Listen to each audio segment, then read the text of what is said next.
Muy buenas tardes a todos, bienvenidos a esta segunda conferencia del día, en donde vamos a tratar la diabetes, pero vinculada a la tecnología. Eh, Abordaremos desde distintos ángulos el tema de la tecnología y en el embarazo en diabetes, cómo el tratamiento del paciente con diabetes puede estar vinculado a la tecnología y también el ejercicio físico. Así que es una forma de avanzar con otra mirada del mismo tema que venimos tratando de diabetes. Así que bienvenidos a todos, bienvenidos a los disertantes. En esta oportunidad vamos a contar con la presencia del doctor Rodrigo Carnero, que es especialista en medicina general, magíster en endocrinología clínica, especializado en tecnología aplicada a diabetes y coordinador del Comité de Innovación de la Sociedad Argentina de Diabetes. En segunda instancia, la doctora Daniela Rodríguez, que es médica pediatra, especialista en diabetes, con máster en fisiología del ejercicio ISAC 1.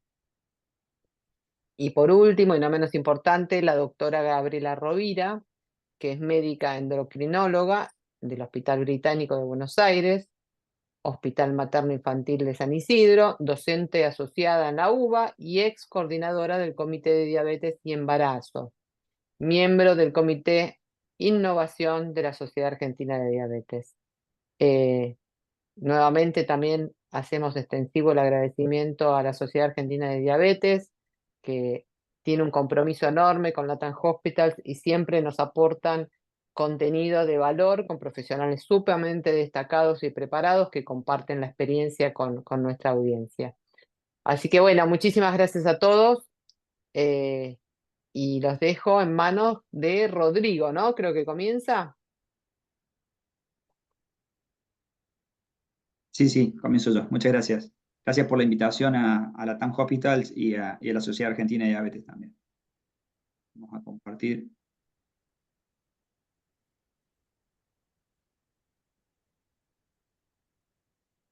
Bien. Bueno, vamos a empezar.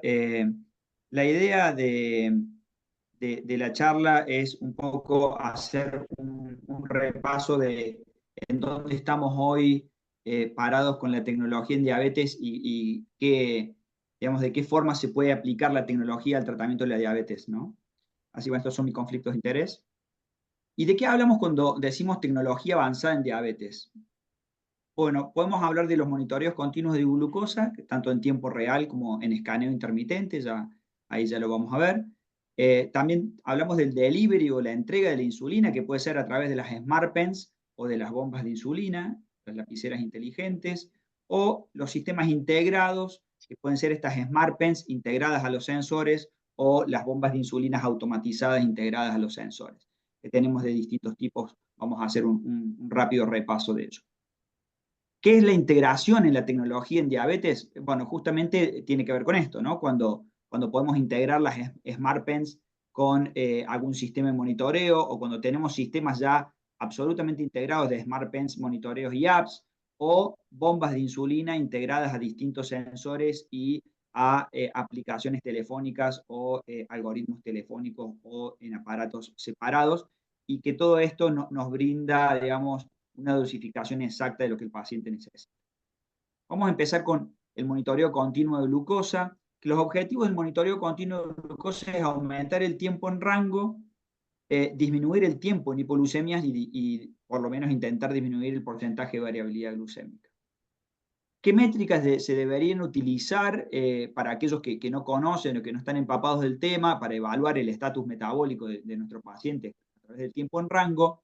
Es el porcentaje de uso del sensor, que tiene que ser más del 70% en 14 días, siempre en lo posible es evaluar los últimos 14 días. El tiempo en rango, que tiene que ser más del 70% entre 70 y 180. El GMI, que es un indicador que nos estima la hemoglobina glicosilada a través de las mediciones en estos 14 días del monitoreo continuo, el promedio de glucosa y el coeficiente de variabilidad que queremos que sea menor a 36%. Entonces, con esto podemos ver que el tiempo en rango objetivo tiene que ser mayor al 70%, entre 70 y 180, menor al 5% por debajo de 70 y menor al 5% por encima de 250. Pero también entra un jugador nuevo a la cancha hace ya unos pocos años, que es el tiempo en rango ajustado, que es un nuevo parámetro para medir la hiperglucemia o disglucemia de los pacientes, que es el tiempo entre 70 y 140, cuánto tiempo pasan nuestros pacientes.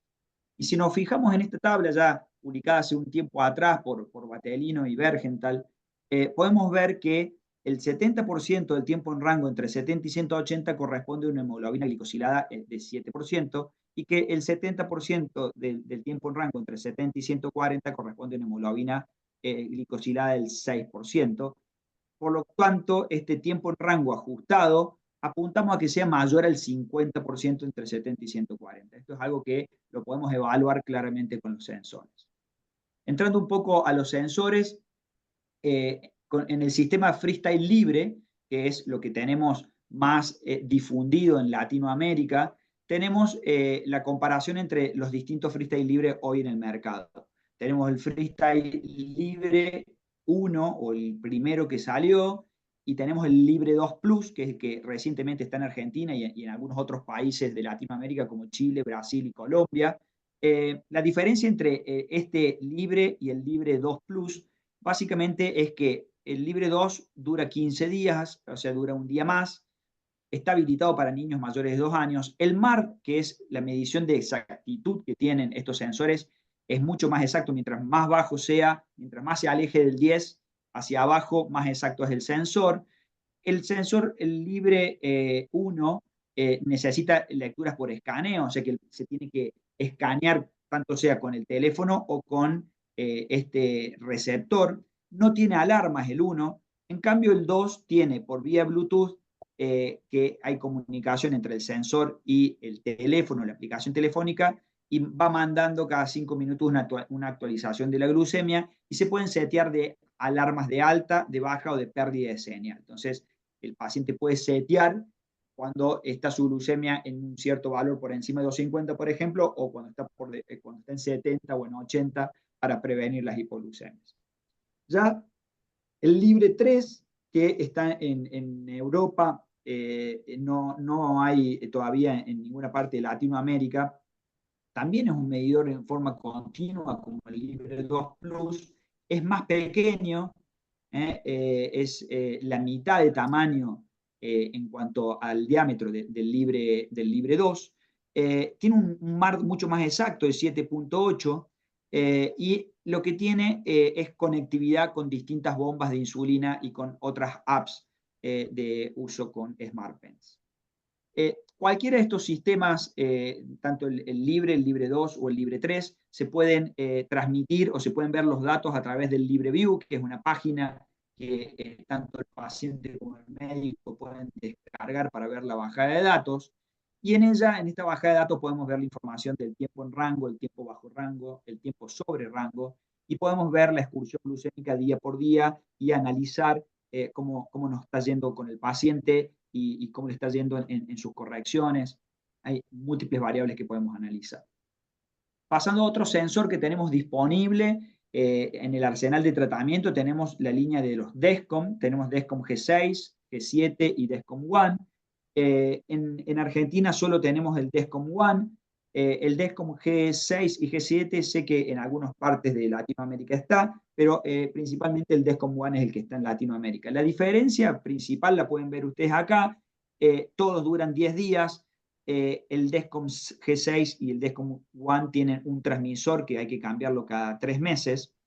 Tienen un calentamiento de 1 hora. ¿Qué quiere decir esto? Que cuando uno se pone el sensor hay que esperar 1 hora para que empiece a medir. El DESCOM One no tiene conexión con ninguna aplicación telefónica ni con bombas. El DESCOM G6 sí. Y tienen un MAR de 9.1. El DESCOM G7, que es el que no tenemos acá, no lleva transmisor, es más pequeño, es más fácil de aplicar, digamos, mucho más sencillo. El tiempo de calentamiento para poder empezar a ver las mediciones es solo de 30 minutos y tiene conectividad completa con relojes inteligentes, con smartwatch, con aplicaciones telefónicas, con bombas de insulina y con SmartPens. Y su MAR es de 8.1, es mucho más exacto. En cualquiera de los tres tienen alarmas, los tres son en tiempo real, los tres tienen alarmas configurables. Descom tiene su página, que es la página Descom Clarity, en donde se pueden descargar los datos, en donde podemos ver también los tiempos en rango, comparar una bajada actual con una bajada de datos anterior, y también podemos ver las excursiones glucémicas del paciente y si se hizo alguna dosis de insulina, los datos que el paciente vaya cargando, muy parecido a la página que les mostraba de LibreView, para analizar el reporte de cómo le está haciendo el paciente. Medtronic también se ha sumado a esto de los sensores. Medtronic ya viene con sensores asociados a la bomba, y ahora podemos encontrar el Guardian 4 y el Simplera, que es el más reciente. El Guardian 4 tiene el sensor con el transmisor, que son acoplables, tiene un MAR de 9.2, tiene conexión con su bomba de insulina y ahora con el sistema de InPen, que es una lapicera inteligente y una aplicación, y tiene una duración de 7 días y alarmas configurables y un calentamiento, o sea, un tiempo de espera desde que lo ponemos hasta la lectura de 2 horas. Simplera, que todavía no está en muchos lados, no está lanzado todavía full en el mercado, no necesita calibraciones. El Libre 4 no necesita calibraciones excepto que te lo pida, y la conectividad tiene conectividad Simplera con InPen y Minimed 780, que es la bomba de insulina. El MART es mucho más exacto, 8.9, tiene un calentamiento de 2 horas, alarmas configurables y una duración de 7 días. Por otro lado, tenemos el Eversense, un sensor implantable, este es muy chiquito, que tiene un transmisor que se apoya sobre la piel, se pega sobre la piel y se puede despegar sin problemas. Este sensor se implanta subcutáneo en el consultorio con un pequeño tajito de menos de 1 centímetro en la piel, y tiene una duración de 6 meses de transmisión. Luego de los 6 meses hay que retirar el sensor y se puede colocar uno nuevo. El MAR de este sensor es un MAR muy bueno, que va entre 7.9 y 8.4, o sea que tiene una exactitud. Tiene alarmas seteables, es un sensor bastante interesante y está interconectado con muchas aplicaciones. No está en el mercado latinoamericano por ahora. ¿Qué nos permiten ver o hacer estos sensores de glucosa? Bien, más allá de las flechas de tendencia que nos dan, o sea, que nos van avisando si hay tendencia hacia la hiperglucemia o a la estabilidad o a la hipoglucemia, y las alarmas que le permiten al paciente tomar decisiones, en las bajadas de datos, esto es una bajada de datos de un freestyle, pero podemos ver lo mismo en cualquiera de las otras bajadas de datos. Nos permite ver el día a día de la excursión glucémica, y si por ejemplo el paciente carga acá que comió 15 gramos de carbohidratos o acá que comió 30 gramos de carbohidratos y se puso 4 unidades de insulina, podemos ver, por ejemplo, que el paciente tiene tendencias a la hipoglucemia en la noche. Podemos ajustar la dosis basal, sobre todo si vemos que tiene hipoglucemias en la última parte de la noche. Podemos pensar que esas hipoglucemias que son repetidas en esa parte de la noche son por exceso de basal. Luego podemos evaluar el ratio, por ejemplo, como acá, vemos que comió 15 gramos de carbohidrato y puso 5 unidades de insulina, y acá también comió 15 gramos de carbohidrato y se puso 5 unidades de insulina, y la excursión glucémica es adecuada. Lo mismo vemos acá. Entonces podemos evaluar siempre y cuando el paciente nos provea estos datos, ¿no es cierto? También podemos evaluar, por ejemplo, en este caso, cuando el paciente está hiperglucémico y se da una dosis de insulina, como lo dice acá, de 5 unidades, podemos evaluar el factor de sensibilidad a la insulina y cómo corrigió, si está adecuado o no. ¿eh? Entonces, esto es un poco lo que se puede ver y lo que nos permite ver el 24/7 la evolución de la glucemia en el paciente. Con respecto al delivery o entrega de insulina, el objetivo de la tecnología en esto es mejorar la precisión en la dosificación de la insulina, la mejoría metabólica, la calidad de vida, mejorar la calidad de vida y la menor frecuencia y severidad de las hipoglucemias. Tenemos estas Smart Pens, en este caso son las NovoPen Eco, que son las Smart Pen de Novo Nordisk, que tenemos las que que van de a una dosis, un incremento de 1 en 1, y las que van de 0,5 unidades para aquellos niños más chiquitos que necesitan menos. Estas Smart Pens se interconectan con diferentes apps simplemente por Bluetooth, y lo que nos permiten ver es digamos, registrar si el paciente salteó de dosis, se pueden poner alarmas con respecto al salteo de dosis, y podemos también ver una dosificación más exacta. Con respecto a un nuevo sistema que fue lanzado hace muy poco en Argentina y hace también un año que se fue lanzado en el mundo, el INPEN, en donde es el sistema Medtronic, en donde conjuga una aplicación telefónica con su sensor, que puede ser el Guardian 4 o el Simplera, y su lapicera inteligente, en donde ponemos la insulina, NovoRapid, Humalog o Fiasp, son los cartuchos que se pueden adaptar a esta lapicera.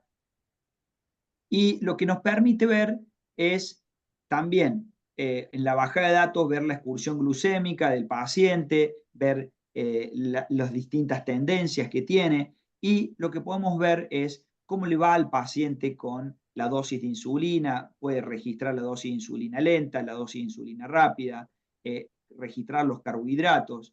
Entonces, podemos ver los salteos de dosis, podemos ver digamos, cómo va la excursión glucémica de acuerdo a lo que hemos programado. Esta aplicación telefónica tiene una calculadora de bolo muy parecida a la que se utiliza en las bombas de insulina, en donde seteamos el tiempo, donde seteamos el objetivo que queremos, seteamos el ratio de carbohidratos, el factor de sensibilidad, el tiempo de insulina activa, y en base a eso se coloca la dosis de insulina y podemos ver, digamos, cómo le está yendo a nuestro paciente. Todos estos sistemas, los que les mostré, tienen interconectividad con un cuidador, o sea que el cuidador puede también desde una aplicación ver cómo está su familiar, tanto sea la pareja o el hijo, puede recibir las alarmas si está en hiperglucemia, si está en hipo, y uno también puede ver si se salteó la dosis, en el caso de poder ver al hijo, por ejemplo, si se omitió alguna dosis, por ejemplo. Con respecto a los microinfusores de insulina automatizados, están integrados al monitoreo continuo, el objetivo es aumentar el tiempo en rango, la menor frecuencia y severidad de hipoglucemias, disminuir la variabilidad glucémica y mejorar la calidad de vida del paciente. ¿Qué son los sistemas de infusión continua integrados y automatizados? Bueno, básicamente es la integración entre una bomba de insulina, un sensor y un algoritmo que nos permite la detección en forma automática de los valores de glucemia y la decisión de la infusión de insulina en base a estos valores de glucemia y a la tendencia que tiene. Y a esto se lo llama circuitos cerrados o de asa cerrada o closed loop o AID. Un poquito de historia muy rápidamente. En 1960, Arnold Cádiz comienza con las primeras pruebas de esta bomba de insulina, y en 1979 se comienza con el autosyringe, que es la primera bomba de insulina que se pone en un niño. Y tenemos que este camino hacia la automatización comenzó en el 2006 en Medtronic, que fueron los que tomaron la punta, y fueron evolucionando en sus bombas de insulina, en la que tenían, en el 2006, tenían solo la lectura del sensor. Entre el 2009 y el 2013, lo que hacía era parar ante hipoglucemia, y en el 2015 ya aparece una parada predictiva, o sea, paraba la infusión de insulina antes de entrar a hipoglucemia, y en el 2017 aparece 670, ya era con basales automatizadas, y en 2021 aparece 780, donde ya tenemos un closed loop, ya lo vamos a ver cómo funciona. Con respecto a estos sistemas de automatización, tenemos distintos sistemas automatizados en el mundo. Tenemos el Diabeloop, tenemos este 780 de Medtronic, el Control IQ, CAMS, también con su algoritmo, Omnipod, que es una bomba parche, y recientemente hay una bomba de origen chino, que es de Medtrum, que está en algunos países de Europa e ingresó en Argentina en junio de este año, que también es una bomba parche automatizada. Los resultados de todos estos estudios, algunos tienen mayor peso de evidencia, otros tienen menos peso de evidencia, pero los resultados de los estudios son similares. El tiempo en rango que se puede alcanzar con cualquiera de estas bombas es de entre 70 y 75%, y el tiempo bajo rango entre 1 y 2%, o sea que mejoran mucho la calidad de vida. Por otro lado, hay que preguntarse en el futuro, cuando pudiéramos todos tener el acceso a cualquiera de estos sistemas, qué hardware prefieren el paciente. Por ejemplo, tenemos que Diabeloop, el algoritmo está en un equipo por separado. En 780 y en Control IQ, el algoritmo está dentro de la bomba de insulina y no tienen control remoto. CAMS y Metrum tienen el algoritmo dentro de un smartphone y tienen control remoto. Y Omnipod tiene un smartphone y tiene un aparato un device remoto para manejar la bomba. Entonces, estas son cosas que si pudiéramos tener las distintas opciones, también podríamos charlarlo con los pacientes para ver qué es lo que prefieren los pacientes. Esto es un poco de los targets que se puede llegar y setear en cada uno de los pacientes, con cada una de las bombas. Por ejemplo, Minimed 780 podemos apuntar a 100, 110 o 120 como objetivo para que todo corrija ahí. CAMS lo lleva a 100 como predeterminado y podemos modificar desde 80 hasta 180. Y Tandem se puede modificar el objetivo durante el día y durante la noche. Esas son básicamente las cosas así distintas. Esto es un poco de los estudios, un resumen rápido de que cada una de estas bombas que les mostré, todos tienen una mejoría del tiempo en rango por encima del 10% aproximadamente en el paciente.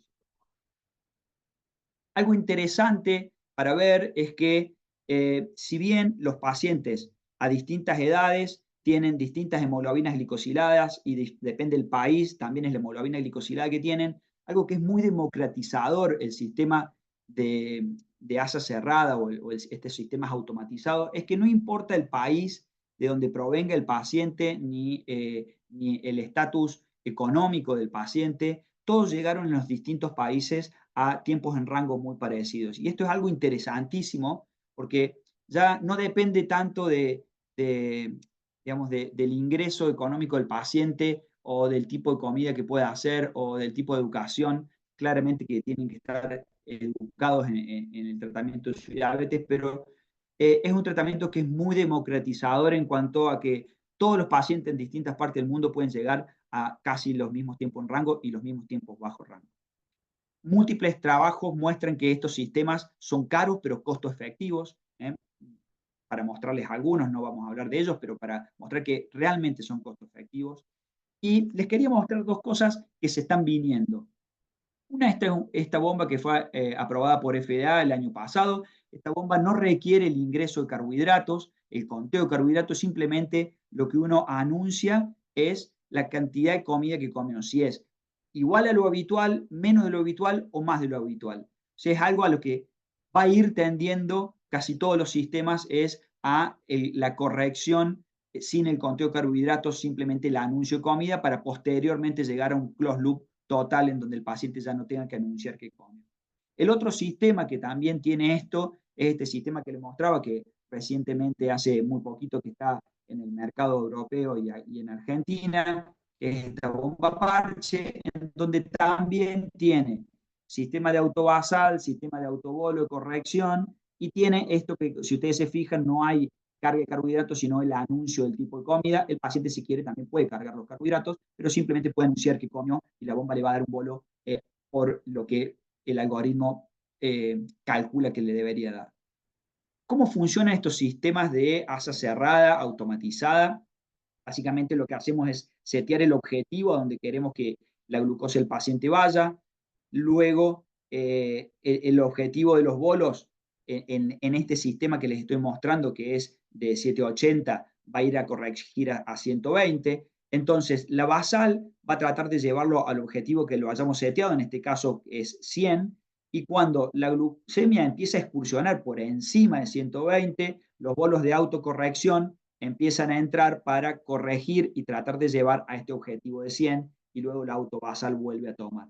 Cuando esa glucemia comienza a bajar y el algoritmo predice que el paciente puede entrar en una hipoglucemia, deja de infundir insulina o empieza a reducir las dosis de insulina basal, que son dosis cada 5 minutos, en 780, en otras son cada 2 minutos, otras son cada 3. Entonces, evita esta hipoglucemia y luego cuando empieza a excursión hacia arriba, vuelve cada 5 minutos a infundir microdosis de basales. ¿Qué parámetros configuramos los profesionales de salud en estos sistemas automatizados? En la mayoría de los sistemas configuramos el ratio, configuramos el tiempo de insulina activa y el objetivo a donde queremos que la bomba lleve al paciente. Y la autobasal, el factor de sensibilidad y la autocorrección los manejan el algoritmo automatizado de estos sistemas.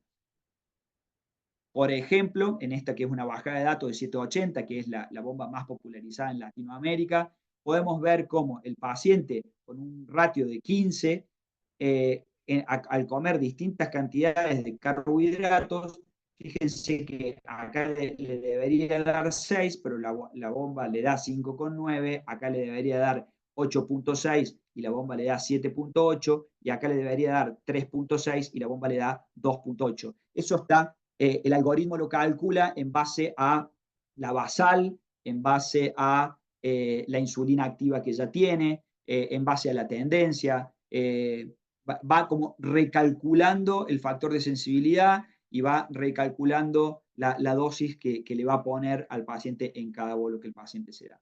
Otra cosa que tiene también estos sistemas son esta autocorrección. Por ejemplo, cuando la basal está a tope, está en una basal máxima y no logra hacer que la glucemia baje a rangos normales, empiezan estos puntitos, son pequeñas microdosis de autobolos de corrección para ayudar a la basal a traer esa glucemia a un rango normal.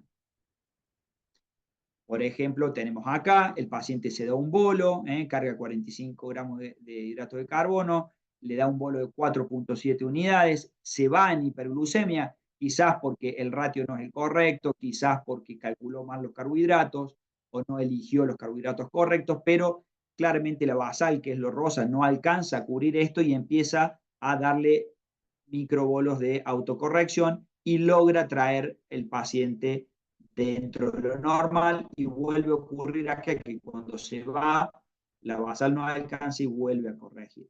Esto es lo que tienen estos sistemas automatizados. Por otro lado, algo también que puede ocurrir es, por ejemplo, en este caso, en donde hay una autocorrección, si el paciente omite un bolo, por ejemplo, se olvida de dar el bolo, hay una hiperglucemia, la basal no alcanza a compensar y vemos cómo con autobasal lo compensa y lo empieza a meter dentro del rango normal.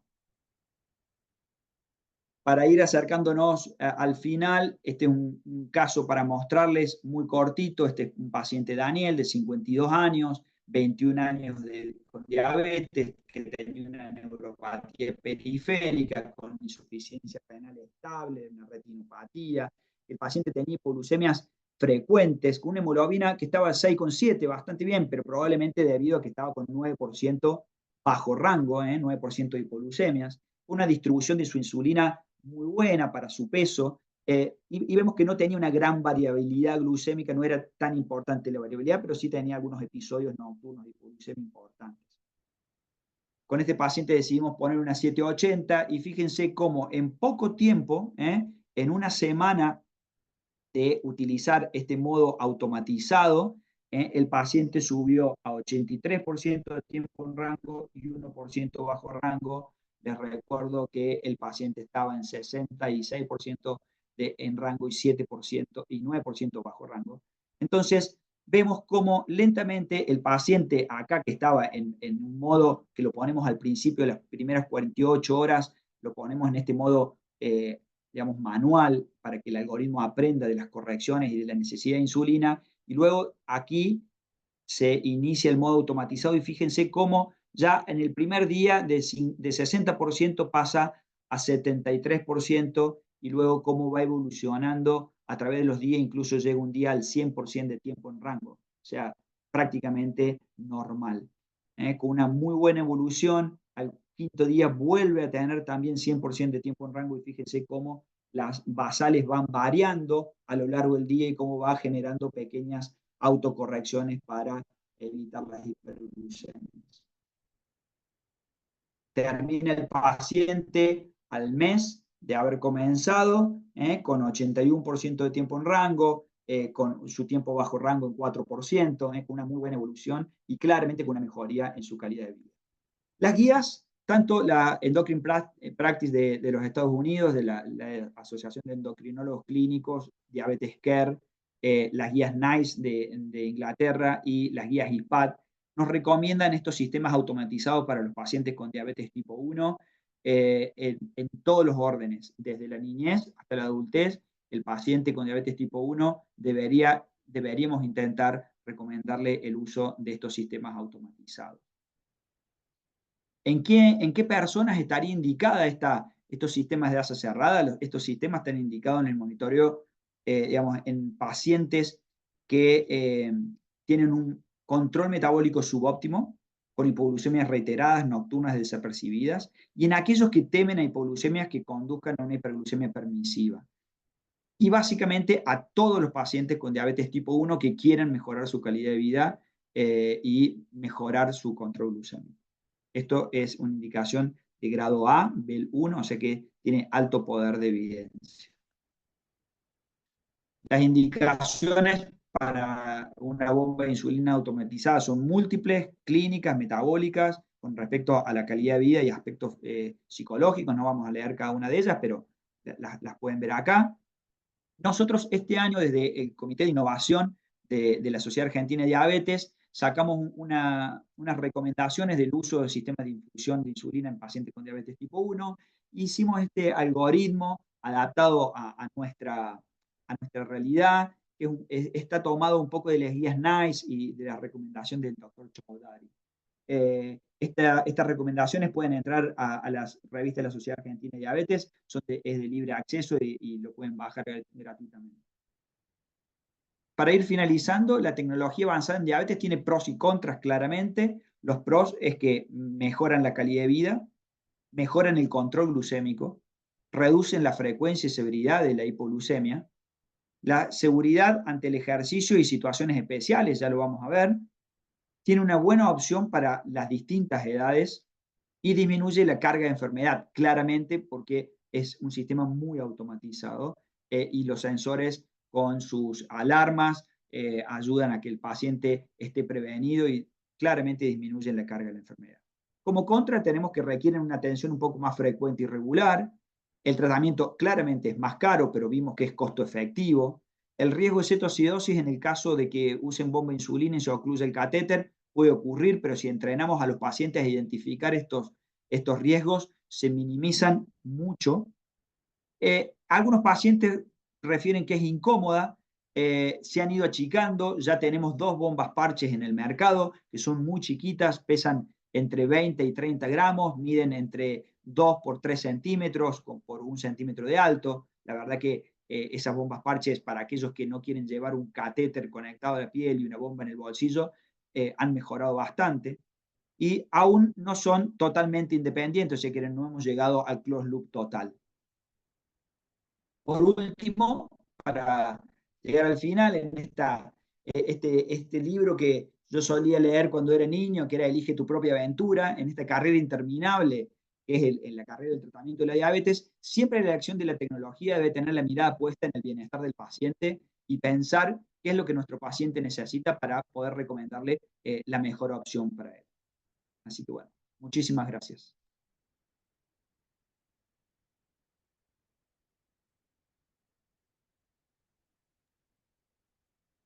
Perfecto. No sé quién, si sigue Gabriela. Creo que seguía yo, ahí estás Ah, muteada, pero perfecto. Y seguí vos, Dani. Genial. perfecto. Bueno, primero, muchas gracias por la invitación a la TAM Hospital y a la SAD. Siempre estoy súper agradecida de poder hablar de tecnología y ejercicio, que es un tema que me encanta. Em, no sé si se está compartiendo bien la pantalla. Sí, se ve perfecto. Ok, bueno. Siempre me gusta hablar un poco de historia, que en realidad el ejercicio ya hace un montón, que es un pilar fundamental en el tratamiento de la diabetes. Hay un trabajo del año 1926 del doctor Lawrence que muestra el efecto de colocar insulina y hacer ejercicio y no hacerlo con respecto a los valores de glucemia, ¿sí? Entonces, el, el conocer qué hace el ejercicio en la diabetes es algo que no es nuevo. Y esta diapo me encanta, que es del doctor Riedel, de la TT del 2020, en plena pandemia, en la cual él nos muestra Este es el doctor Lawrence que les decía recién que vio en un paciente que le ponía insulina y jugaban al tenis, cómo le bajaba la glucemia y cómo al que le ponía insulina y no hacía ejercicio, el descenso no era tan marcado. Es lo que nos muestra en esta diapositiva que con los nuevos descubrimientos que ha habido a través de la tecnología en diabetes, cada vez hay más deportistas de alto rendimiento que tienen diabetes. Por ejemplo, bueno, ahí yo puse a Felipe del Mestre, que es un rugby argentino.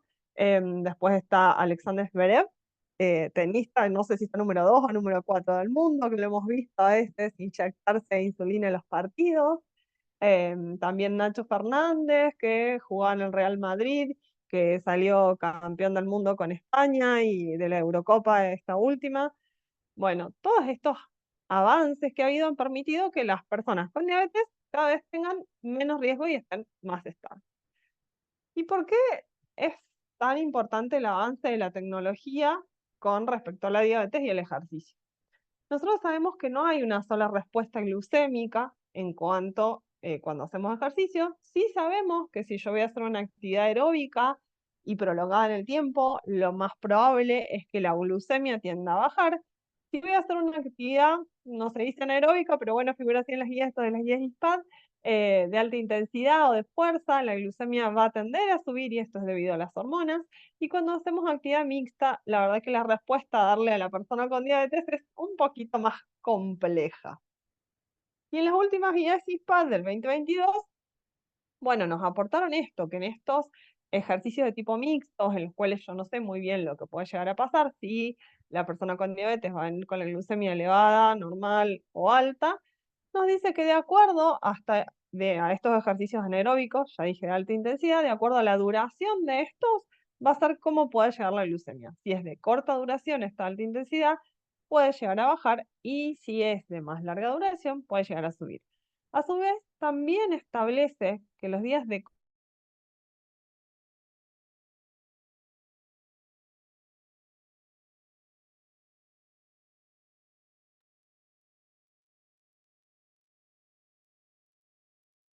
Daniela, ¿nos escuchás?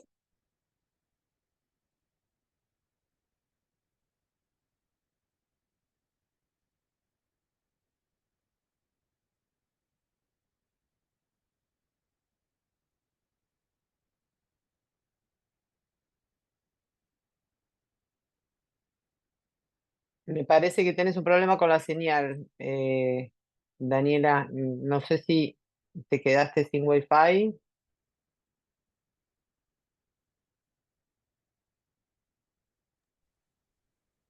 Bueno, ahora Ahí le avisé, seguramente se va a seguramente, conectar. sí, de nuevo.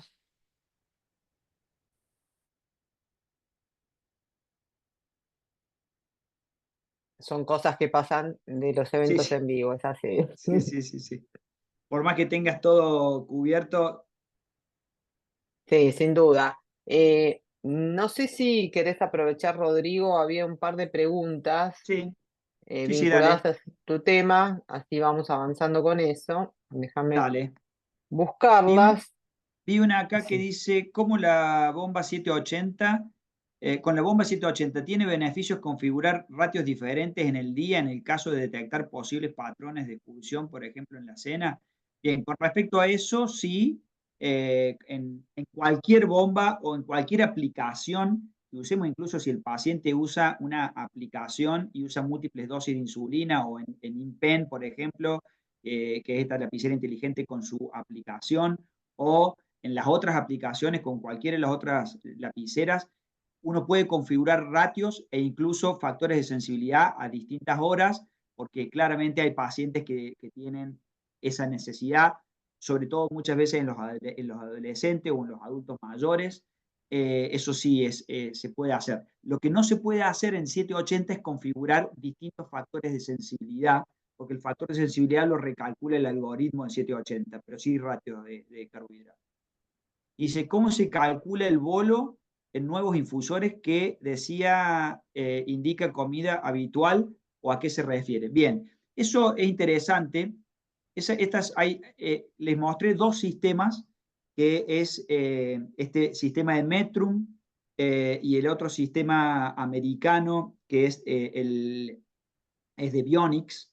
Son dos sistemas en el cual no se tiene que ingresar carbohidratos, sino que estiman, se llama bolo estimado, simplemente hay que poner que uno comió algo habitual, más grande o más chico. En el caso de Metrum, lo que uno tiene es que uno hace un snack o hace una comida. El snack es para comidas que van entre 5 y 20 gramos de carbohidratos y la comida para comidas que van entre 20 y 80 gramos de carbohidratos. En ese caso, lo que hacen estos sistemas es, uno los activa después de un tiempo en el que el algoritmo sabe aproximadamente cuántos carbohidratos uno come en distintas franjas horarias y hace un juego el algoritmo entre la cantidad de insulina que da en bolo, la cantidad de insulina que da en basal y la cantidad de insulina que da en autobolo. Entonces, queda este sistema automatizado para la corrección durante 2 a 3 horas y corrige la comida en eso. Hay otro sistema nuevo que están manejando en Estados Unidos que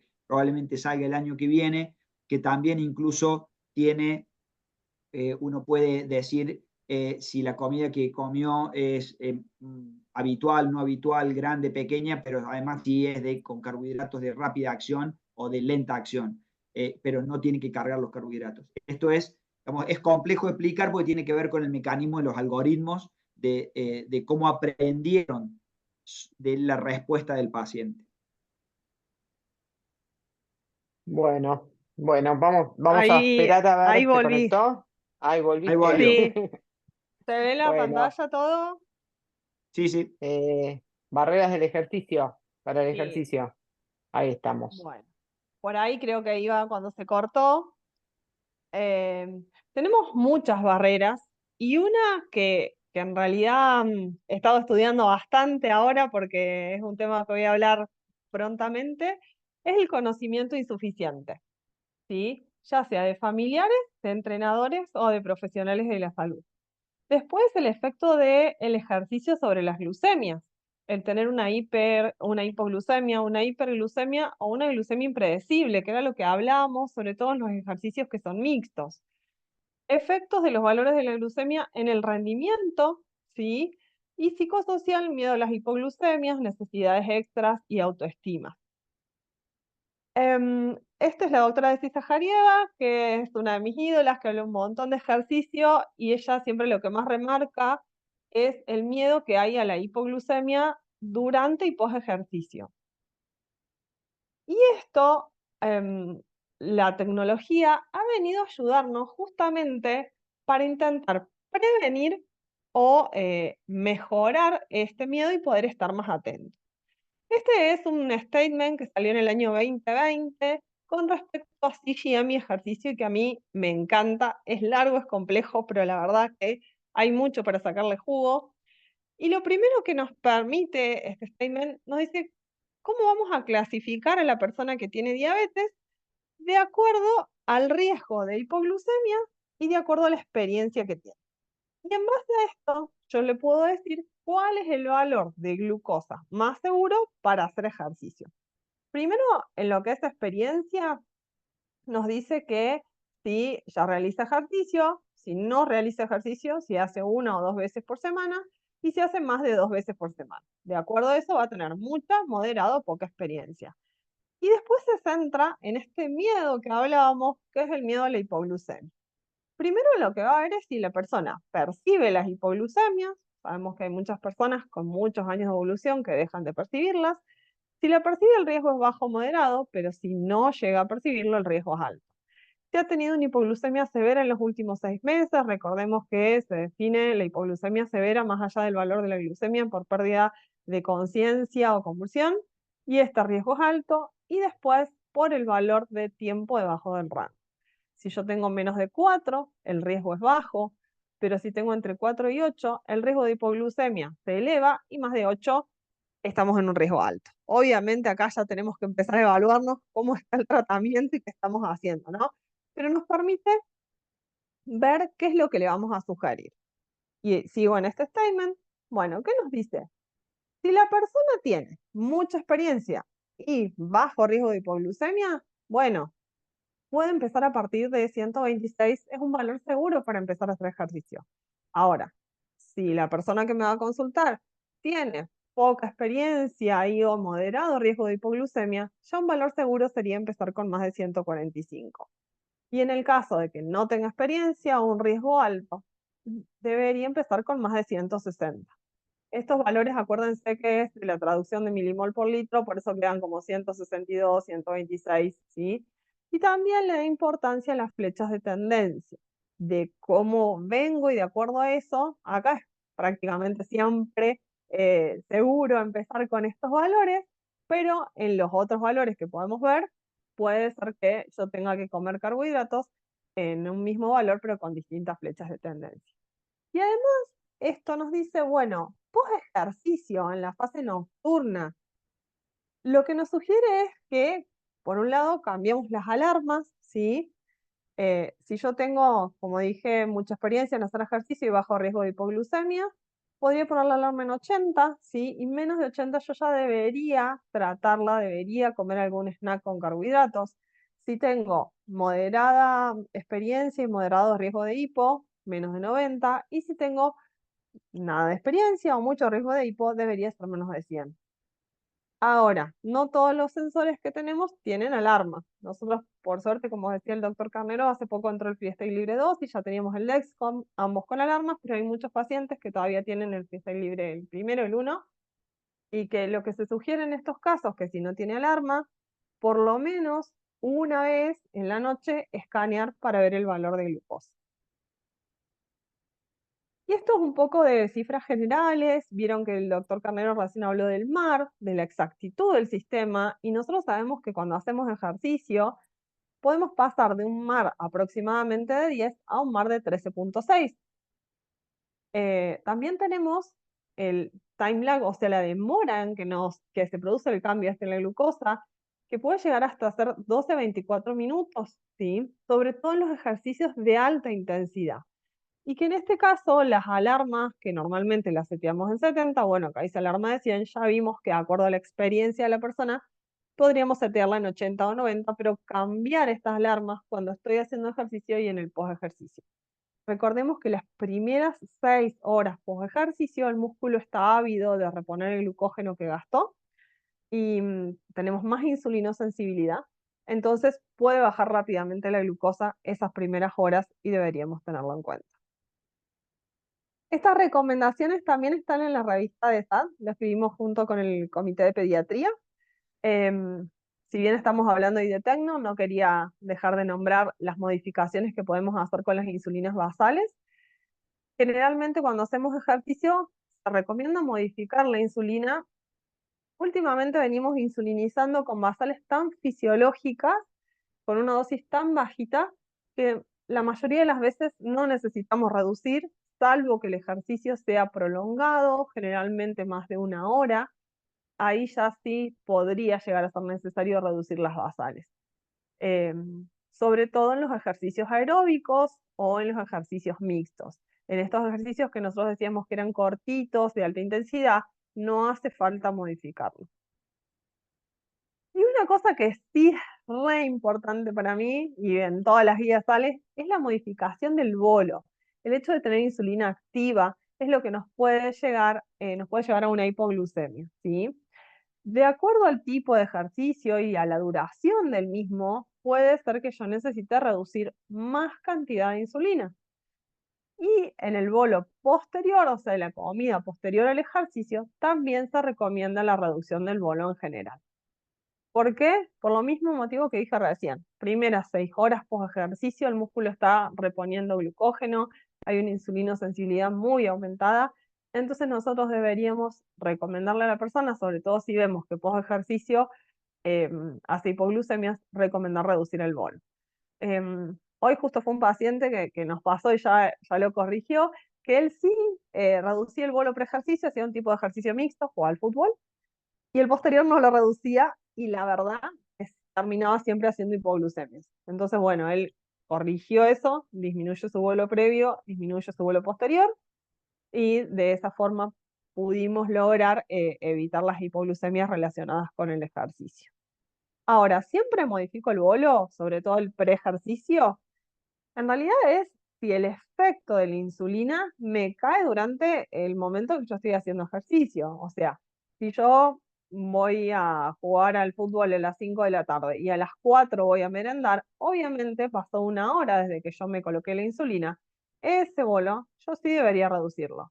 Ahora, si voy a merendar a las 4, pero voy a jugar al fútbol a las 7, 7 y media, o sea, pasaron más de 3 horas, ese bolo no haría falta que yo lo reduzca.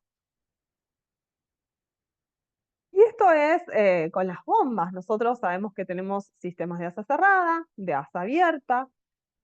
En los sistemas, en realidad en los dos se recomienda reducir el bolo. Sabemos que en los sistemas de asa cerrada no se puede reducir, entonces lo que se suele sugerir es introducir menos cantidad de carbohidratos. Recordemos que siempre hablamos de reducir el bolo si el efecto de la insulina del bolo cae en los momentos que yo estoy haciendo ejercicio, si no, no.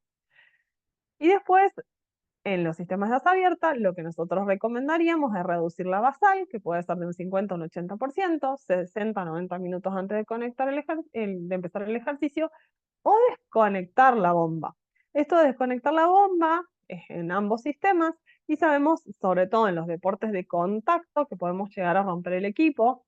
Y si bien las bombas son sumergibles, muchas veces, yo soy pediatra, trabajo con chicos, los chicos golpean, juegan con el cable, ¿viste? Decís, ay, esa bomba, ¿cómo estará?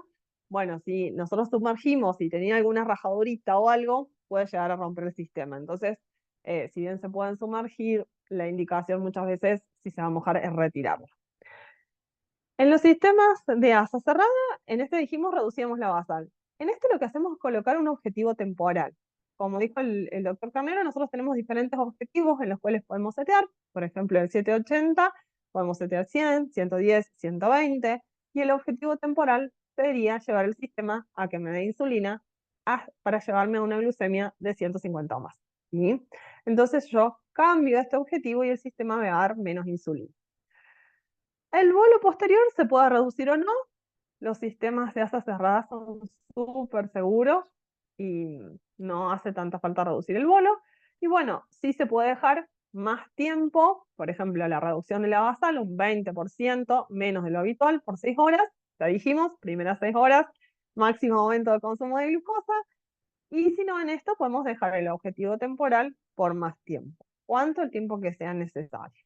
Estos son los cambios que hacemos. Con un sistema de asa abierta, lo que hacemos es reducir la basal. Y en los sistemas de asa cerrada, lo que hacemos es elevar el objetivo temporal. Ahora, ¿para qué nos sirve esto? ¿Sí? ¿Cómo nos ha ayudado la tecnología? Los sistemas de asa cerrada han demostrado disminuir la frecuencia y porcentaje de tiempo en hipoglucemia. Recordemos, principal barrera. Aumento del tiempo en rango durante el ejercicio. Mantener el tiempo en rango durante el ejercicio para mí es una cosa bastante complicada y con estos sistemas se ha logrado. Y disminución del riesgo de las hipoglucemias nocturnas luego de la actividad física prolongada y que es sobre todo durante la tarde. Ahora, ¿qué riesgo tengo yo de hacer hipoglucemia teniendo diabetes? Este es un trabajo del doctor Taplin, que la verdad que está muy bueno, y que dice que solo 1 hora de actividad moderada vigorosa aumenta el riesgo de tener una hipoglucemia nocturna en 58%. Recordemos que 1 hora de actividad moderada vigorosa en los niños, como dice acá, es lo que nos recomienda la OMS y lo que deberían hacer todos los niños, con o sin diabetes. Y 1 hora de actividad vigorosa aumenta el riesgo un 82%. ¿Sí?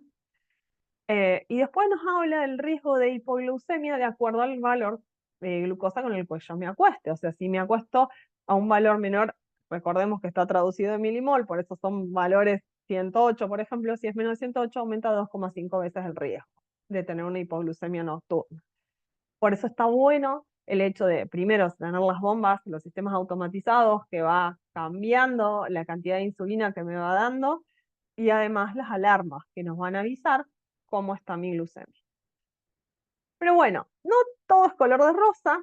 Este trabajo es muy lindo y lo que nos habla es que, bueno, nosotros, para que esto no pase, y lo ideal es que pongamos objetivo temporal. Si yo no pongo objetivo temporal, la glucosa va a tender a bajar.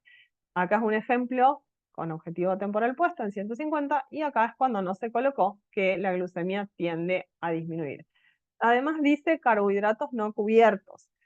En la mayoría de los consensos que hay de sistemas de asa cerrada, lo que nos dice es consumir de 10 a 20 gramos Y lo que puede suceder es que eso dispare el sistema y el sistema nos mande más insulina. Entonces hay que estar cuidadoso en la cantidad de carbohidratos no cubiertos que consumimos durante el ejercicio.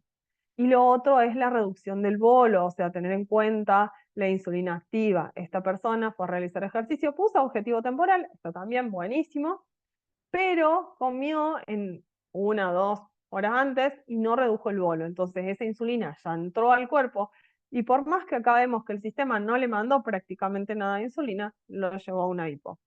Diferente es este que sí redujo el bolo, puso su objetivo temporal y el sistema no nos mandó hacia una hipoglucemia.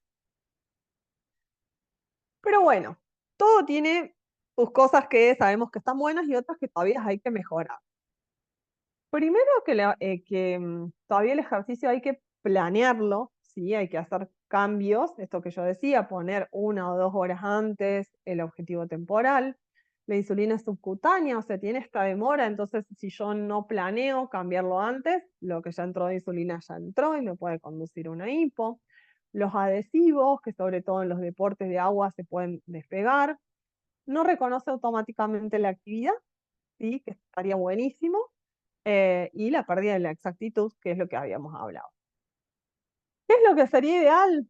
Que bueno, que está complicado, que los sensores, además de medir glucosa, pudiéramos tener un acelerómetro, que es esto que digamos, reconocía el cambio de actividad, la frecuencia cardíaca, ¿sí?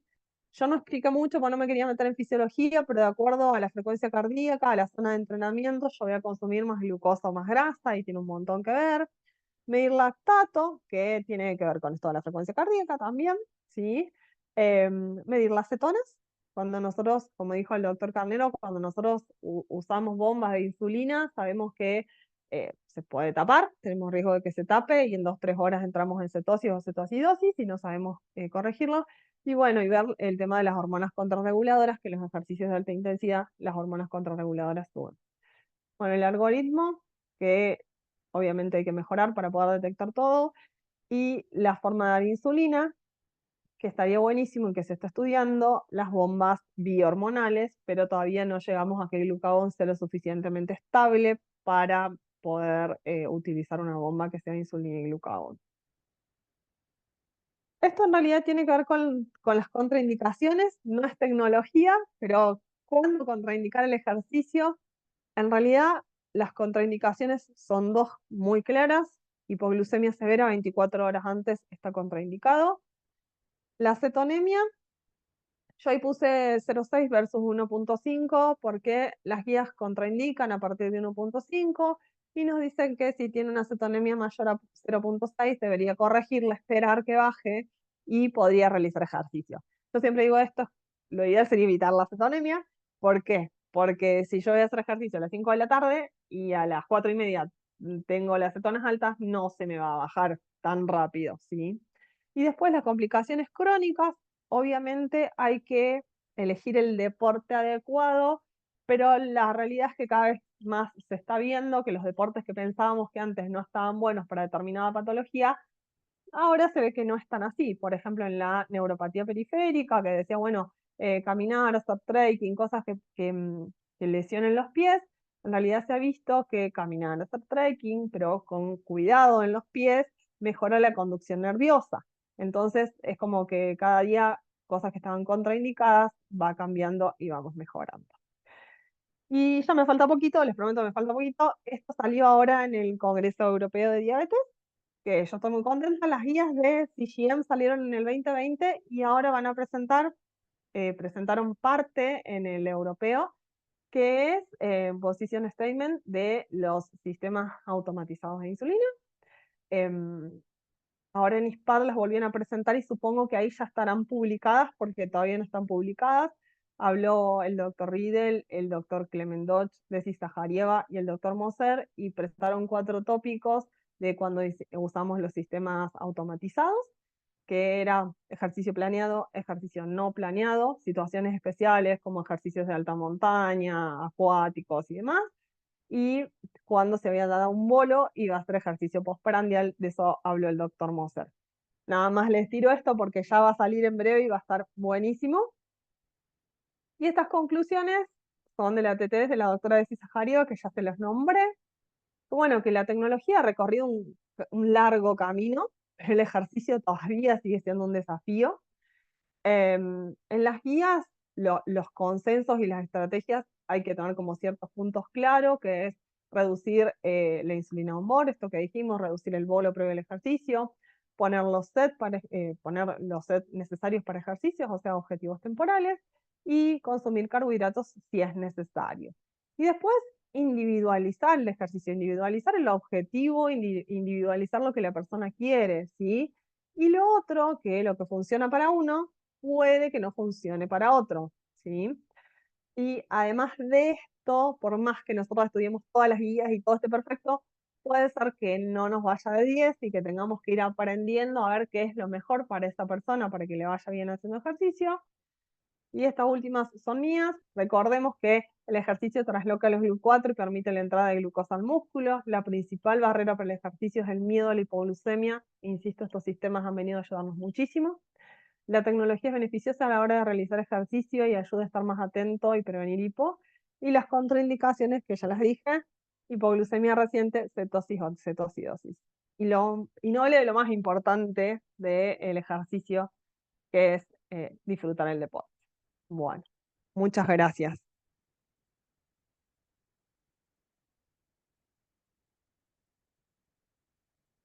Dejo de compartir, creo que sería Gaby. Sí, ahí ya comparto entonces. Perfecto.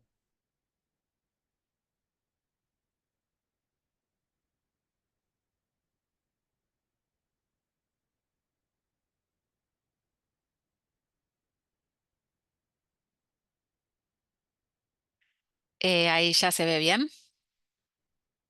Sí, sí, sí. Bueno, bueno, entonces siguiendo con la última parte de este bloque, yo voy a hablar un poquito del uso de la tecnología en el embarazo. Y como todos sabemos, el control glucémico durante el embarazo es un desafío porque debemos manejar objetivos glucémicos muy estrictos, evitar la hipoglucemia, sobre todo en el primer trimestre. Debemos tener en cuenta el cambio de requerimiento de insulina que va a ocurrir en el transcurso del embarazo. Y por otro lado, que existe un alto porcentaje de embarazos de mujeres con diabetes que no son programados, por lo cual tenemos que ajustarnos a los niveles glucémicos con los cuales las pacientes comienzan. Y por otro lado, tener en cuenta las náuseas, vómitos del primer trimestre y el disconfort gástrico del último trimestre, la insulinoresistencia del tercer trimestre que nos hace más difícil el llegar a los objetivos.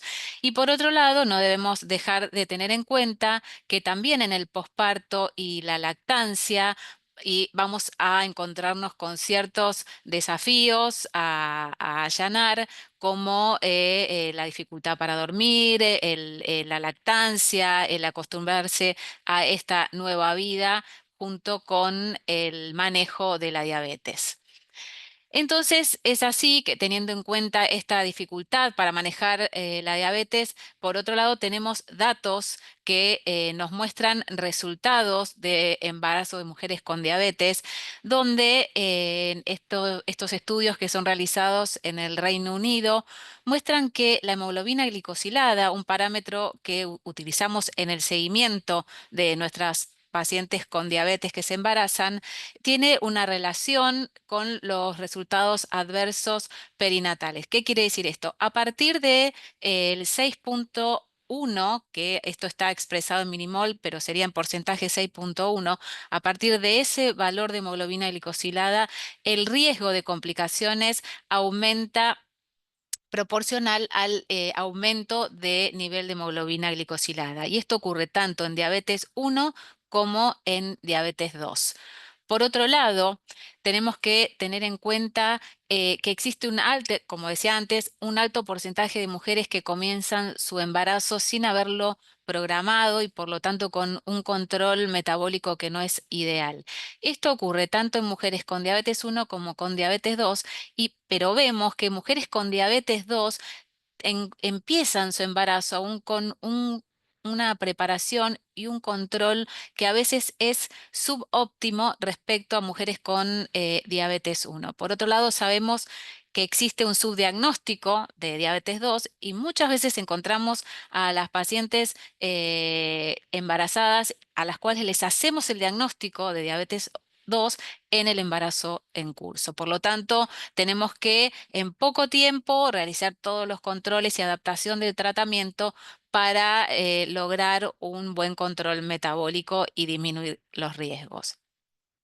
Nuevamente, acá graficadas las complicaciones perinatales como el parto pretérmino y los recién nacidos grandes para edad gestacional. Vemos como la tasa de parto pretérmino y la tasa de recién nacidos grandes para edad gestacional aumenta en la medida que aumenta el nivel de hemoglobina glicosilada que presentan las pacientes durante el embarazo, tanto mujeres con diabetes tipo 1 como diabetes tipo 2. Es así que luego de la semana 24, la hemoglobina glicosilada es un factor de riesgo modificable, no solo para complicaciones perinatales, sino también para muerte perinatal. Y acá vemos lo mismo, que aumenta la hemoglobina glicosilada, aumenta el riesgo de muerte perinatal, tanto muerte fetal como muerte neonatal. El estatus socioeconómico carenciado, la hemoglobina glicosilada y tener diabetes tipo 2 son factores de riesgo asociados a muerte perinatal. Por lo tanto, debemos tomar conciencia y tener en cuenta que no solo diabetes 1, sino también hoy cada vez más frecuente diabetes 2 es una situación que vemos aumentando en cuanto a la prevalencia de mujeres embarazadas que cursan con diabetes 2 y que tenemos que evaluar el uso de tecnología en estas mujeres también para mejorar los resultados. ¿Qué nos muestran algunos datos? Este es un estudio que se presentó hace muy poquito por la doctora McLean, donde vemos que los resultados adversos perinatales en mujeres que utilizan CGM son mucho más bajos respecto a las mujeres que no lo utilizan. Esto fue evaluado, en naranja vemos resultados del 2021 y en verde resultados del 2022. Las primeras barras son de mujeres que utilizan, resultados de mujeres que utilizan CGM versus mujeres que no lo utilizan, y acá vemos la diferencia en cuanto a la tasa de complicaciones perinatales adversas. Entonces, entrando ya en el impacto de la tecnología y gracias a ensayos clínicos que evaluaron el uso de monitoreo continuo en el embarazo versus tratamiento estándar, o sea, con monitoreo capilar, vemos que no es fácil lograr los targets glucémicos que se pretenden lograr en el embarazo, aún utilizando tecnología. En resultados del estudio CONCEPT muestran que recién las mujeres en el tercer trimestre, o sea, en promedio de semana 34, lograban un tiempo en rango del embarazo, que es el rango entre 63 y 140, de un 64%. O sea, lograron 64% de tiempo en rango recién en el tercer trimestre, a pesar de haber participado de un ensayo clínico donde sabemos que el control, el seguimiento y todas el cuidado es mucho más exigente que en vida real. A partir de los ensayos clínicos como el CONCEPT y otros ensayos clínicos de vida real es que la utilización de CGM entra en las guías NICE, en las guías americanas de endocrinólogos y también en las guías ADA. Y esto resulta en que, al menos en los países donde tenemos datos, como son países del Reino Unido, 95% de las mujeres con diabetes 1 utilizaron monitoreo continuo en el embarazo en la evaluación realizada en 2022. Esto sabemos que no pasa en todos los lugares, pero bueno, a raíz de esta recomendación, la utilización de monitoreo continuo es prácticamente universal en algunos países. ¿Y qué pasa con los ensayos, con los estudios del mundo real? Luego de la incorporación de la recomendación de usar tecnología en el embarazo, vemos que las mujeres mejoran la hemoglobina glicosilada con la cual arrancan su embarazo. Previamente, solo un 15% tenía glicosiladas menor a 6,5 versus un 39% que arranca con un buen control luego de la recomendación de uso de tecnología y en embarazos en la etapa tardía o en último trimestre logran un 47% glicosiladas menores a 6,5 versus 10% en la era pre-tecnología. Y lo mismo respecto a los resultados del recién nacido. Hay una mejoría de la tasa de recién nacidos grandes para edad gestacional, disminución de parto pretérmino y disminución del ingreso a unidad de cuidados intensivos neonatales luego de la mayor utilización de tecnología en el embarazo. ¿Y qué aprendimos acerca de la utilización de CGM durante el embarazo? Las mujeres que tuvieron recién nacidos grandes presentaron perfiles glucémicos más elevados durante un promedio de 14 horas versus las mujeres que no tuvieron recién nacidos grandes. Y que las embarazadas usuarias de CGM presentaron 7 horas de perfiles glucémicos más bajos durante el día. Por otro lado, el crecimiento fetal normal se asoció con una glucemia promedio, y que por lo tanto a raíz de eso es una glucemia promedio recomendada, no mayor a 126 miligramos decilitros. Estos son todos resultados que fueron obtenidos luego del análisis de las mujeres que participaron en el estudio CONCEPT. También en otro estudio que presenta la doctora Ellen Scott, muestra que es importante tener en cuenta lo que ocurre durante la noche, porque el control subóptimo nocturno también, como vemos en el gráfico, este es el periodo señalado, el periodo nocturno, se asoció a recién nacidos grandes para edad gestacional. Presentaron las mujeres con recién nacidos grandes glucemias más elevadas, con picos. La mayoría de estos picos estaban asociados a una ingesta cargada en snacks y en carbohidratos, o sea, no de lo que recomendamos como ideal. Y por otro lado, que si queremos aumentar el tiempo en rango, debemos ajustar las correcciones, los bolos, aún bolos, utilizar bolos para snacks y vamos a tener que aumentar la tasa, el porcentaje de insulina utilizada, no solo en el preprandial, sino también la insulina basal, que sabemos la utilizamos para control de la glucemia en ayunas y de interingestas. Ahora, ¿cuáles fueron los datos respecto a complicaciones agudas de las mujeres que participaron en el estudio CONCEPT, donde el grupo de intervención tenía CGM? Vemos que respecto a las hipoglucemias severas, no hubo una gran diferencia entre el grupo que usó monitoreo continuo versus el grupo de tratamiento estándar y que tampoco hubo diferencia respecto a la presencia de cetoacidosis. O sea que en este punto de complicaciones maternas todavía la utilización solo del CGM en estudios publicados no mostró un impacto en cuanto a reducción de este tipo de complicaciones.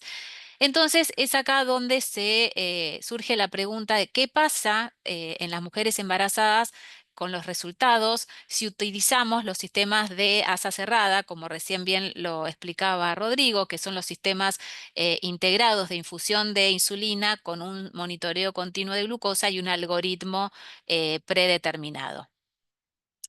Y acá es la doctora Helen Murphy la que viene estudiando hace muchos años la utilización de sistemas de asa cerrada en el embarazo y ella presenta un caso real este año en el Congreso de Tecnología donde muestra que tienen un caso de una paciente que queda embarazada, una mujer con diabetes 1, la reciben de 8 o 9 semanas en tratamiento con múltiples dosis. una hemoglobina glicosilada subóptima para el objetivo que buscamos en el embarazo con una glucemia promedio de 149. Ellos estaban probando el algoritmo de la CAMAPS, que es la bomba que están utilizando en el embarazo y con la cual estaban haciendo un ensayo clínico. Y lo que observan es que luego de internar a la paciente, que ingresa con un tiempo en rango del 37%, en una semana la cambian a este sistema de asa cerrado y logran mejorar el tiempo en rango a un 60%, o sea, mejora un 20% en una semana, logran una glucemia promedio de 127 sin hipoglucemias severas. El objetivo de la presentación de este caso, que era un poquitito más extenso, pero a modo de resumen les muestro solo estos datos, es que en una semana ellos logran alcanzar un 60% de tiempo en rango del embarazo, cuando quienes hacemos embarazo sabemos que lograr el tiempo en rango ideal del embarazo nos lleva mucho más tiempo. Entonces acá hablaba de el tiempo ganado en cuanto a la optimización de los controles y del logro del target buscado en corto tiempo y sin hipoglucemias severas, gracias a la utilización de un sistema de asa cerrado que nos permite también evitar las hipoglucemias. Helen Murphy viene estudiando la utilización de estos sistemas de asa cerrado desde el 2011. Ella comienza con estos son los estudios CLIP, que es Closed Loop in Pregnancy, quiere decir la sigla. El CLIP 1 fue solo para evaluar el impacto de las distintas comidas cargadas en carbohidratos en etapas tempranas y tardías del embarazo. Gracias a estos estudios se pone de manifiesto la importancia de tener en cuenta el cambio del ratio, o sea, de la insulina que utilizamos por los hidratos en la medida que avanza el embarazo y el distinto impacto que tiene cada bolo de insulina en etapas avanzadas del embarazo, donde sabemos que hay cierto enlentecimiento en la absorción, por lo tanto, tenemos que intentar aplicar los bolos en forma anticipada. Los estudios CLIP2 evalúan también el impacto de sistemas de asa cerrado, pero ya incorporando no solo el impacto de las comidas, sino también agregan ejercicio. En el CLIP3 ya utilizan el sistema de asa cerrado en domicilio y evalúan el impacto sobre las glucemias nocturnas.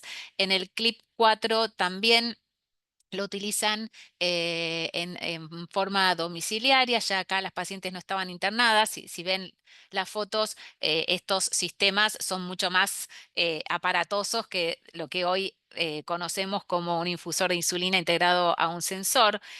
Y finalmente extienden la duración de CLIP 3 y 4 hasta el momento del parto, incluso la evaluación post-internación. O sea, los estudios previos habían sido desarrollados solo en periodos determinados de 4 semanas. En cambio, en el siguiente estudio evalúan la continuidad del tratamiento hasta el parto.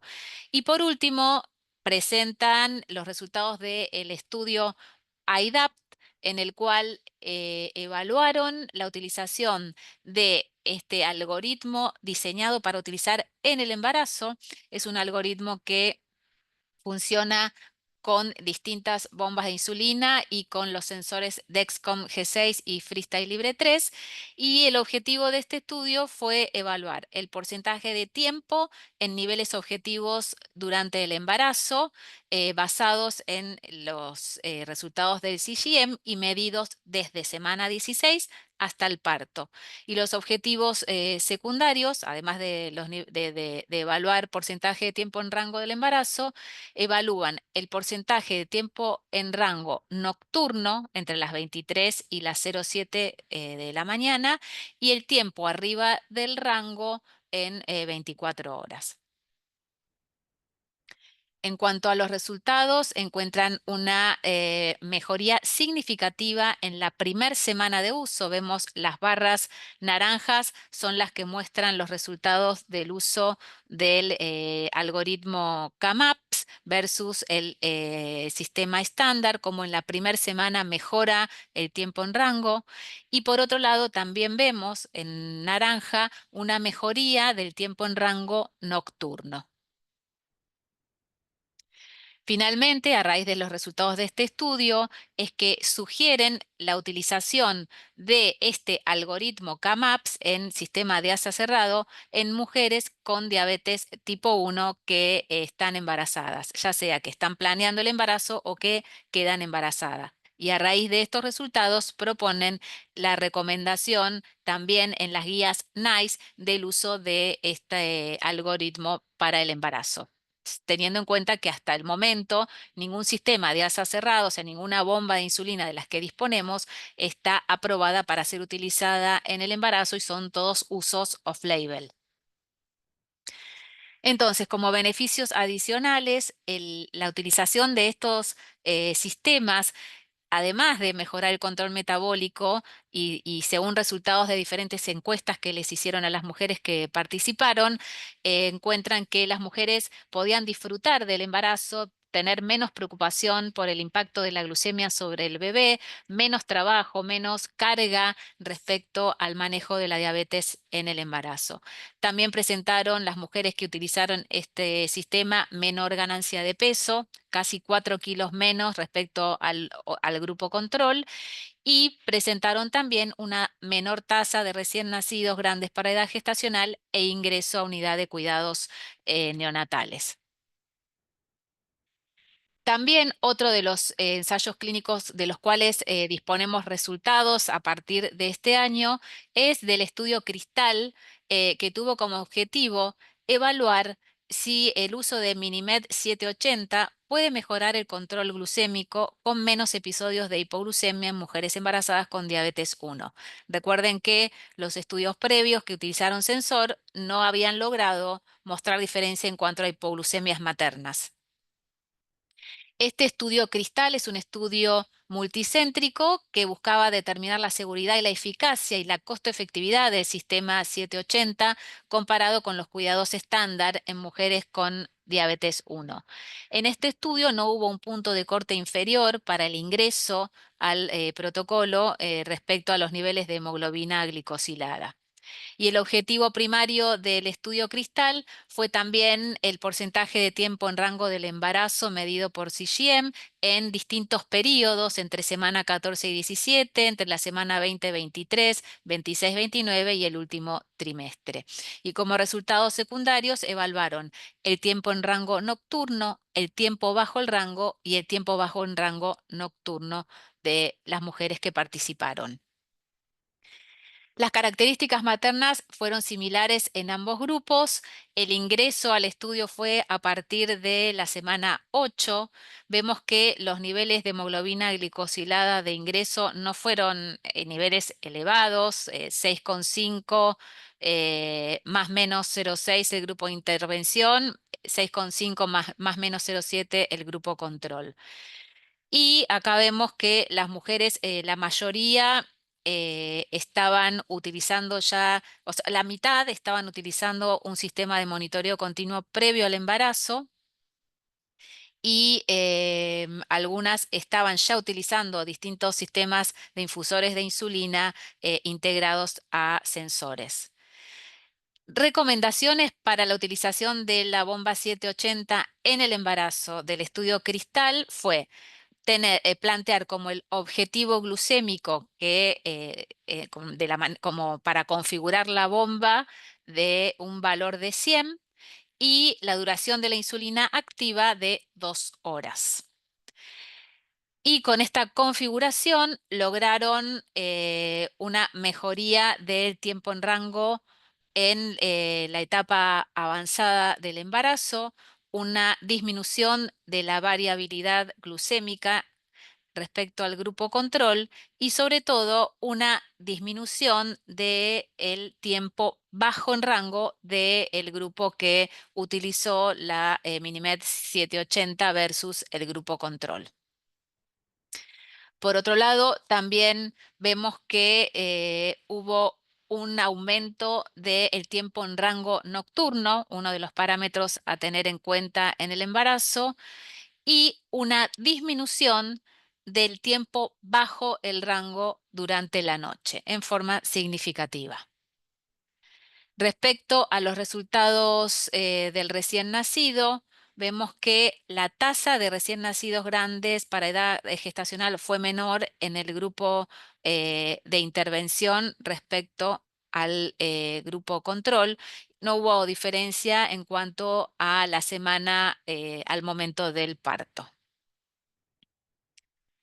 ¿Cuál es la recomendación de manejo de la bomba durante el parto? Según este estudio, es que las mujeres continúen con la infusora durante el trabajo de parto, aumentar el objetivo a 110 o a 120. Recuerden que durante el embarazo la recomendación es utilizar 100 o utilizar un objetivo temporal de 150, que también es el objetivo que se utiliza en el ejercicio. Aumentar el ratio al menos un 50%. Sabemos que las mujeres llegan con un ratio muy bajito a fines del embarazo porque necesitan altas dosis de insulina para manejar el postprandial y la duración de insulina activa puede permanecer sin cambios. Entonces, como últimos mensajes respecto a este tema, el control glucémico óptimo en el embarazo de mujeres con diabetes 1 es un gran desafío. Los sistemas de ASA cerrado aún son off-label y todos están en investigación, salvo el algoritmo CAMAPS que fue diseñado para el embarazo y que permite objetivos diferentes durante el día que durante la noche. Y en algunos casos, las pacientes que están con estos sistemas durante el embarazo deben ser asistidas con usos off-label. ¿Qué quiere decir esto? Puede que necesiten incorporar los fakes hidratos de carbono, o sea, hidratos de carbono que no son reales para corregir en excursiones glucémicas que se van del rango que deseamos y lograr entrar en objetivo en forma más rápida de lo que podríamos dejar al algoritmo funcionando solo, pero que sabemos se necesitan algoritmos todavía preespecificados para ayudar a optimizar el control glucémico en el embarazo, reducir la carga del manejo de la diabetes durante el embarazo de mujeres que cursan con esta enfermedad.